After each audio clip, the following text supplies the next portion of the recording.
What's up mga kumare kong tigang o kumusta po kayo? Ngayong araw pong ito ha mga kumare kong tigang ay pag-uusapan natin ang tatlong bagay na wag nyo pong hihiramin ha mga kumare kong tigang para gamitin. Kasi ito po yung maaring magdulot sa inyo ng walang humpay na kamalasan sa buhay. Kaya kapag ginagawa nyo po ito, tigilan nyo po ha mga kumare kong tigang. Kasi tsak na tsak ay talagang hahabulin kayo ng mga kamalasan. Hoy! Ano ba yan? Paingay dyan!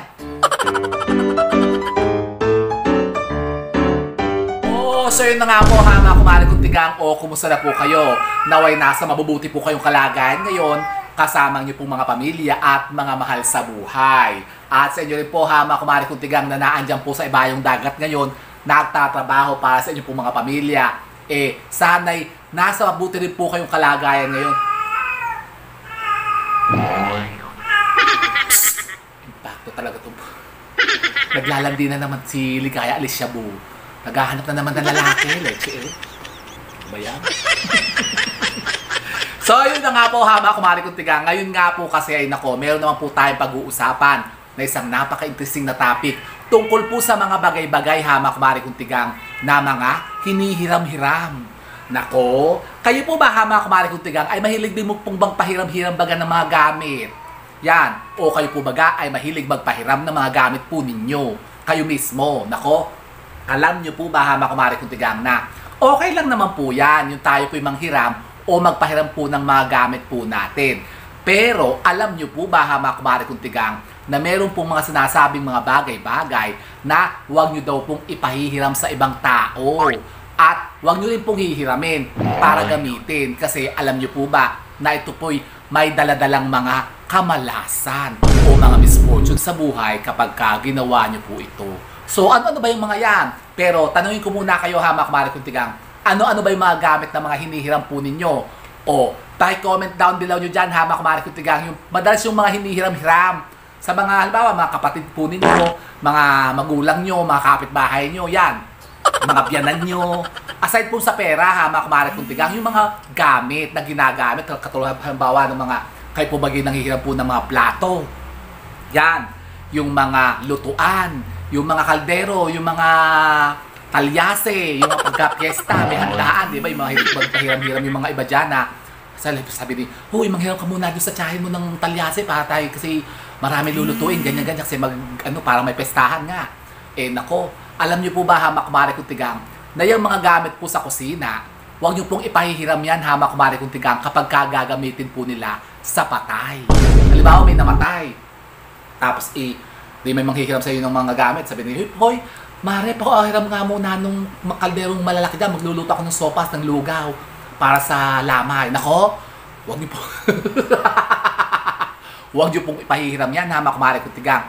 Kasi alam niyo po ba ha mga kumare kong tigang, yung mga gamit po na ginagamit po sa mga lamayan, mga burulan, yan, kapag may patay, negative po yan ha mga kumare kong tigang. Kaya dapat nga po yung mga ginagamit dyan, pagka kayo nagpapakain, bawal mga sopas, ganyan, mga lugaw-lugaw, mga pansit, bumili na po kayo ng mga disposable. Tapos yun nga mga gamit po, yung mga pinaglulutuan, huwag nyo ipahihiram yan ha mga kumare kong tigang.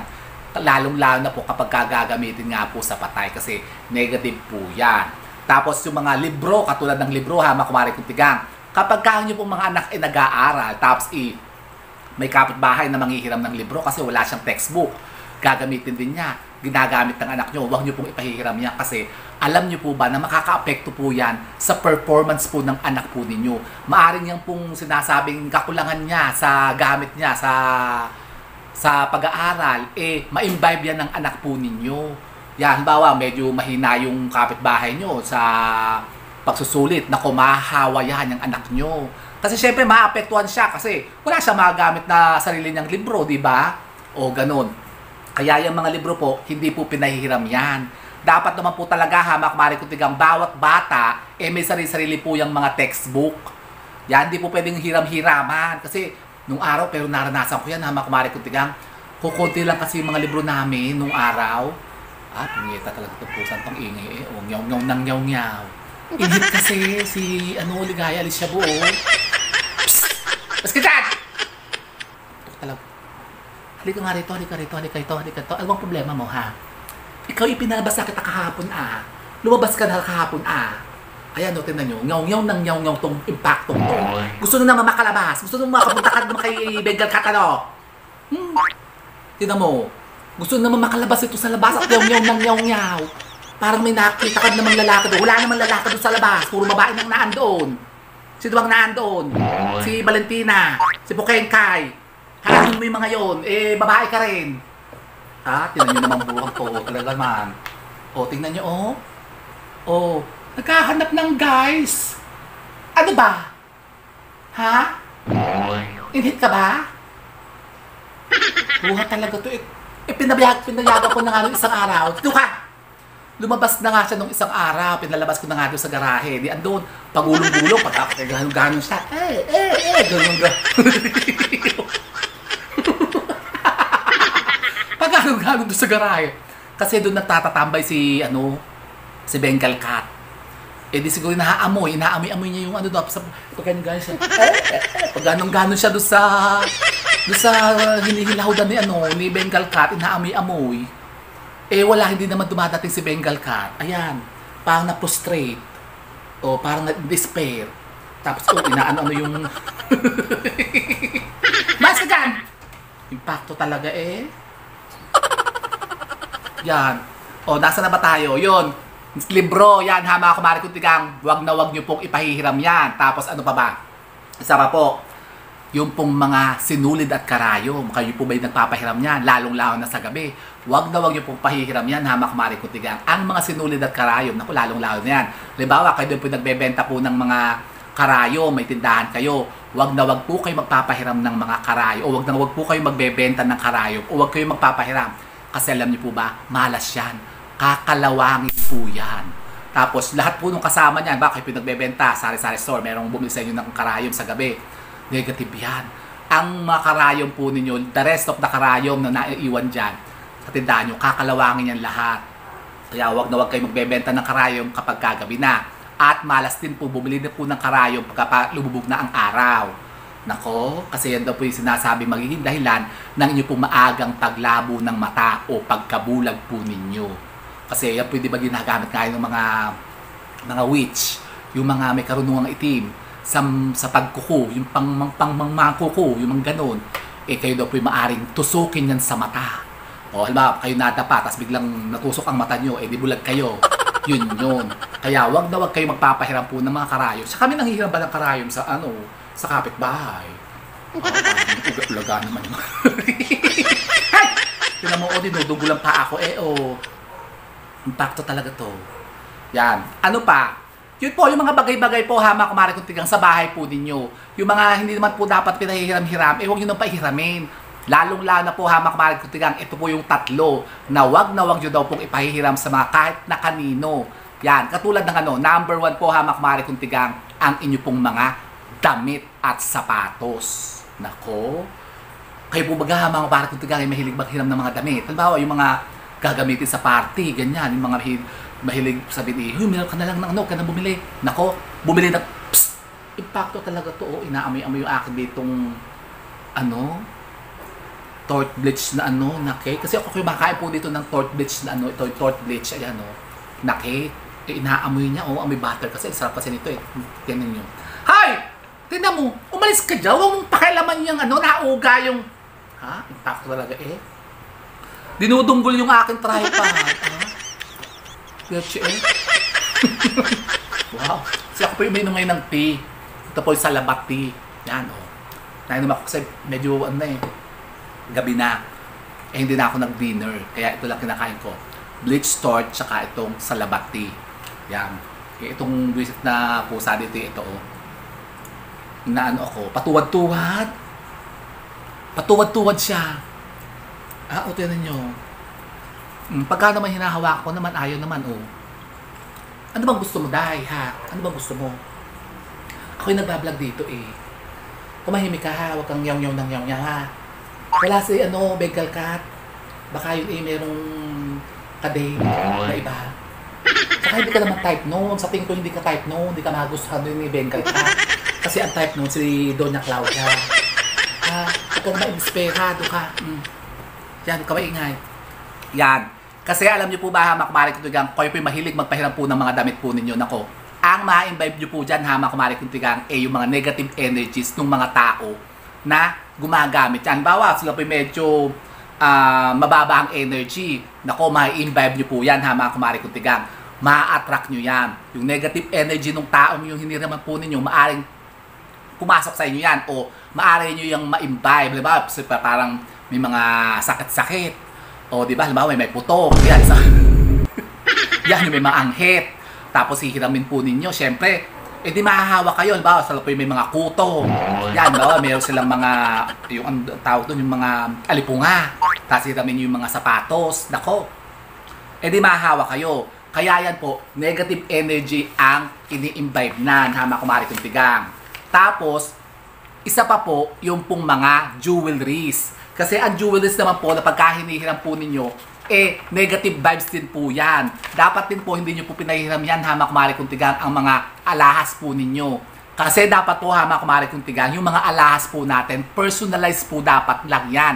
Hindi po natin pagagamit yan sa iba. Halimbawa, yung mga kwintas, sing-sing, hama kumari kuntigang. Kasi alam nyo po ba, yung mga alahas, nabubulungan din po yan. Opo, alam niyo po ba, hama kumari kuntigang, na meron pong ibinubulong sa mga alahas para kayo po yun nga, pasukin ng mga sinasabing mga negatibong enerhiya na maari nga pong lumuko. At kayo po'y maari ng malasin, hama kumari kuntigang. Kaya, wag na wag yung ipahihiram ang mga alahas po ninyo. Yan, mga accessories, hama kumari kuntigang, kahit fake o tunay. Dapat kayo lang po ang gagamit niyan. At ang isa pa po, hama kumari kuntigang, ay ang mga relo. Relo, watches, hama kumari kuntigang, mga wristwatch. Hindi rin po dapat pinahihiram po yan. At huwag kayong manghihiram yan, hama kumari kuntigang. Kasi ang ina-attack naman po niyan, hama kumari kuntigang, bad luck. Ang nawag nyo pong ipahihiram yan o huwag nyong hihiramin yan sa ibang tao, hama kumari kuntigang. Dapat po, personal din po yung mga relo. Kasi alam nyo po ba, hama kumari kuntigang, kung ano po may imbibe nyo po yan, bad energy po ng financial loss. Yan. Tapos halimbawa kayo po may mga negosyo. Nako, alam niyo po ba, hama kumari kuntigang, na kayo po'y malulugi. Hihina po ang benta po ninyo kapag kayo po'y nagpapahiram po ng marilo po ninyo. Ano ba yan? Leche talaga itong pusang to Inhit na inhit talaga siya. Gustong-gusto talaga niya ng lalaki. Naghahanap siya ng lalaki. Psst! Tumigil ka, ha? Tumigil ka. Pag narinig sa'yo. Yan. Financial loss po, hama kumari kuntigang, ang dadalhin yan sa inyo kapag kayo po'y mahilig pong manghiram po ng mga relo o magpahiram sa ibang tao. At ang pangatlo po, hama kumari kuntigang, ito po. Isa pong nako, huwag nyo pong hihiramin, hama kumari kuntigang, sa ibang tao o huwag nyo ipahiram ang ballpen po ninyo. Yan. Kaya kayo po, tingnan nyo. Pansinin nyo, kapag kayo po'y tumataya sa mga loto, nakaka-steve ba kayo kahit mga ilang numero? Hindi, di ba? Kasi, alam niyo po ba yung mga ballpen doon na nakatali doon? Yung nakatali, yung nakasabit doon sa tayaan, di ba lahat sila? Lahat ng mga tumataya, yun ang ginagamit. Ako hindi po ganun, hama kumari kuntigang. Kapag tumataya po ako sa loto, nagdadala po ako talaga ng sarili kong ballpen. Kasi dapat po, hama kumari kuntigang, kapag kayo po may mga pipirmahan o may mga isusulat kayo mga napaka-importante, mga dokumento, mga transaksyon, na lalo pa kayo mga pipirma ng cheque, ganyan, pera, may kaugnayan po sa pera. Dapat po, huwag kayo manghihiram po ng mga ballpen sa ibang tao. May mga transaksyon kayo, magko-close kayo ng deal, kontrata, pipirmahan ang mga kontrata, ganyan. Hoy! Halimbawa, kayo po may mga kausap, may mga transaksyon po kayo. Meron kayong mga pipirmahan ng mga dokumento. Halimbawa, mga deals yan. Magko-close na kayo ng kontrata. Nako, huwag kayong manghihiram po ng ballpen sa ibang tao. Dapat po, yung sarili nyong ballpen po ang pangpipirma po ninyo. Kasi malas po, hama kumari kuntigang, kapag kayo po yung nanghihiram po ng mga ballpen at ipipirma po ninyo sa lahat ng mga dokumento, lalong-lalo na po yung mga importanteng mga transaksyon. Kasi, nako, makaka-imbibe po kayo ng mga negative energies dyan at kayo po'y maaring malasin, hama kumari kuntigang. Ganun pala yun. Opo. Kaya subukan nyo yan, hama kumari kuntigang, kapag kayo tataya ng loto, magdala po kayo ng ballpen po ninyo at baka kayo po'y maka-isip kahit po mga 3 numero. Kasi hama kumari kuntigang. Kasi ako po, hama kumari kuntigang, naniniwala po talaga ako dyan. Kasi yung mga sinasabing mga ballpen na yan, baka mamaya ang pinanggalingan medyo negative ang aura, negative yung kanyang chakra. Tapos syempre, andyan yan eh, naka-imprint yan sa ballpen na yan eh. Tapos hiramin nyo, sabihin, pero nga ng ballpen mo. Lalong-lalo na pagka halimbawa kayo kukuha ng mga pagsusulit, iwanan yung ballpen nyo. O kaya kayo po merong mga katransaksyon, yun nga, yung pipirma kayo ng mga dokumento. Tapos yun ang gagamitin po ninyo. Nako, maaring yung mga transaksyon na yan, maudlot pa yan. Maaring maunsyami pa yan, hindi matuloy yan, hindi makaklose yan, hamak kumari kung tigang. Ganun po. Kaya iwasan nyo po ang paghihiram po ng mga ballpen o magpahiram sa ibang tao kasi negative po yan, hamak kumari kung tigang. Yan. Yan po pinaka-importante, hamak kumari kung tigang, yan tatlong yan. Yang damit, sapatos, watches, at ang ballpen.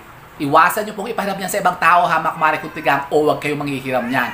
Kasi negative po yan. May kaakibat pong kamalasan yan, hamak kumari kung tigang, bad luck. Yan, ako si Mario Joseph gusto nyo ba yan? Aba, ako'y ayoko yan, hamak kumari kung tigang. Kaya iwasan nyo po yan, hamak kumari kung tigang. Leche talaga.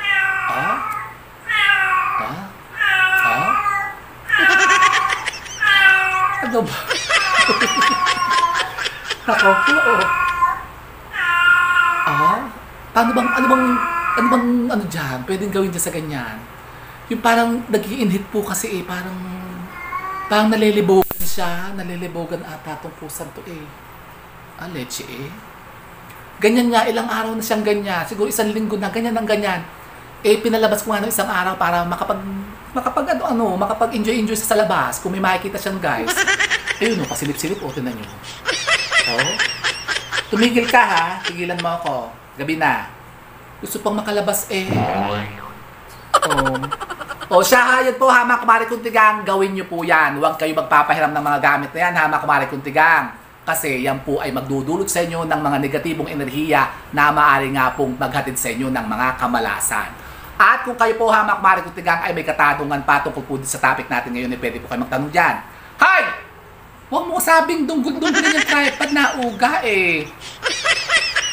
Mag-iwan lamang po kayo ng mga question dyan sa ating comment box at kapag kayo po nabasa ko, yan po'y sasagutin ko rin dito.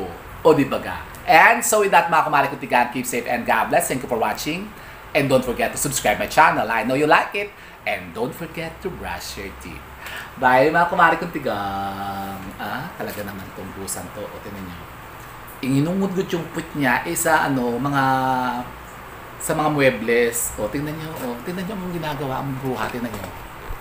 Tingnan nyo ang ginagawa ng bruha to. So ayan inginungudgod yung put niya doon sa doon sa nara, doon sa lamesa. Ganyan siya Yan.